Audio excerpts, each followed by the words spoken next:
ফিরলাম বিরতির পর। আপনাদের জানিয়ে রাখবো যে ইতিমধ্যেই যে সমস্ত ত্রাণ শিবিরগুলো খোলা হয়েছে সেই সমস্ত ত্রাণ শিবিরে আশ্রয় নেওয়া রাজ্যবাসীর মধ্যে এবার প্রসাদ বিতরণ করলো আশ্রম চৌমুহনীস্থিত ইসকন হরে কৃষ্ণ মন্দিরের ভক্তবৃন্দ। এবং এই ব্যাপারে সুবিমল চৈতন্য দাস ব্রহ্মচারী কি জানিয়েছেন শোনাবো।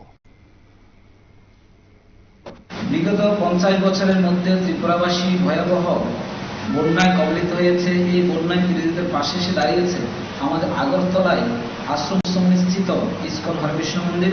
আমরা যেই মাত্র খবর জানতে পেরেছি ত্রিপুরাতে এই ভয়াবহ পরিস্থিতি প্রচার মিডিয়ার মাধ্যমে এবং আধিকারিকদের মাধ্যমে জানতে পেরেছি, সেই সঙ্গে আমরা তখনই খবর নেওয়া শুরু করেছি কোথায় কোথায় আমাদের হরেকৃষ্ণ মন্দির আশেপাশে শরণার্থী শিবির রয়েছে।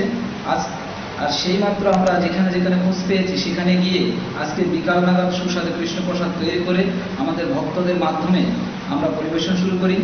আগামী দিনেও আমাদের এই মানব কল্যাণমূলক এই সেবা চালিয়ে যেতে আমরা দৃঢ় প্রত্যাশী। হরে কৃষ্ণ।